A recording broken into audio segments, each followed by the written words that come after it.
2025 সালের বিশ্ব রাজনীতি ও শান্তি পরিস্থিতি, সম্ভাব্য চ্যালেঞ্জ ও সতর্কতাসমূহ আপনাদের সামনে উল্লেখ করা হলো। প্রিয় দর্শক, অবশ্যই চ্যানেলটি সাবস্ক্রাইব করে পাশে থাকবেন।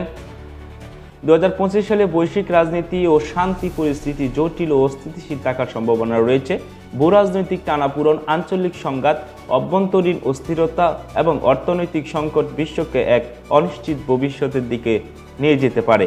এই প্রতিবেদনটি সম্ভাব্য প্রধান চ্যালেঞ্জগুলো ও সতর্কতার দিক তুলে ধরবে। প্রথমত, ভূরাজনৈতিক সংঘাত বৃদ্ধি। বিশ্বে কয়েকটি প্রধান শক্তির মধ্যে উত্তেজনা আরও তীব্র হতে পারে, যেমন মার্কিন যুক্তরাষ্ট্র বনাম চীন ও রাশিয়া। তাইওয়ান সংকট। চীন তাইওয়ানের উপর চাপ বৃদ্ধি করলে যুক্তরাষ্ট্র ও এর মিত্রদের সঙ্গে সংঘাতের আশঙ্কা বেড়ে যাবে। রাশিয়া নেটোর উত্তেজনা। ইউক্রেন যুদ্ধ দীর্ঘস্থায়ী হলে রাশিয়া ও পশ্চিমা বিশ্বের মধ্যে আরও সংঘাত বাড়তে পারে।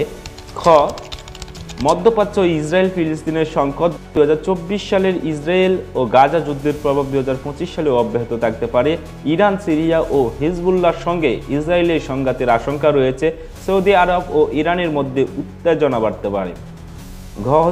ভারত, পাকিস্তান ও দক্ষিণ এশিয়ায় উত্তেজনা বাড়তে পারে। জম্মু ও কাশ্মীর ইস্যুতে নতুন করে উত্তেজনা সৃষ্টি হতে পারে। চীন ভারত সীমান্ত সংঘর্ষের ঝুঁকিও বাড়াতে পারে। দ্বিতীয়ত অভ্যন্তরীণ অস্থিরতা ও গৃহযুদ্ধের সম্ভাবনা। যুক্তরাষ্ট্রের রাজনৈতিক সংকট। 2024 সালে প্রেসিডেন্ট নির্বাচনের পর অভ্যন্তরীণ সহিংসতার ঝুঁকি থেকে যাবে। গণতন্ত্র ও নির্বাচন নিয়ে বিভাজন গভীর হলে বর্ণবাদী ও রাজনৈতিক সহিংসতা বাড়তে পারে।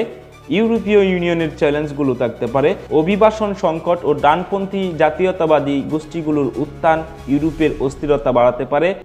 রাশিয়ার হুমকি মোকাবেলায় ইউরোপে সাময়িকীকরণ বাড়তে পারে। আফ্রিকা ও লাতিন আমেরিকার গৃহযুদ্ধের ঝুঁকি। সুদান, ইথিওপিয়া, নাইজার সহ আফ্রিকার দেশগুলোতে গৃহযুদ্ধের অবস্থা অব্যাহত থাকবে। লাতিন আমেরিকায় মাদক সংঘর্ষ ও অর্থনৈতিক সংকটের ফলে রাজনৈতিক সহিংসতা বাড়তে পারে। তৃতীয় নাম্বার অর্থনৈতিক সংকট ও সামাজিক অস্থিরতা। বিশ্বজুড়ে মুদ্রাস্ফীতি ও বেকারত্ব বাড়তে পারে, যা সামাজিক বিক্ষোভ সৃষ্টি করবে। উন্নয়নশীল দেশগুলোতে ঋণ সংকট ও দারিদ্র্য বৃদ্ধি রাজনৈতিক অস্থিরতা বাড়াতে পারে। চীন ও ইউরোপের অর্থনৈতিক মন্দার কারণে বিশ্বব্যাপী বিনিয়োগের হ্রাস ও সরবরাহ সংকট দেখা দিতে পারে।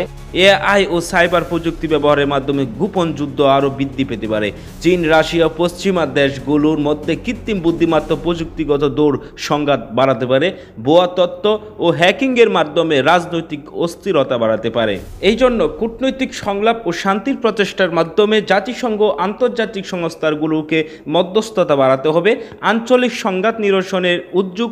বড় শক্তিশালী দেশগুলোকে ভূরাজনৈতিক উত্তেজনা কমাতে রাজনৈতিক প্রচেষ্টা চালাতে হবে। অর্থনৈতিক স্থিতিশীলতা নিশ্চিতকরণ করতে হবে।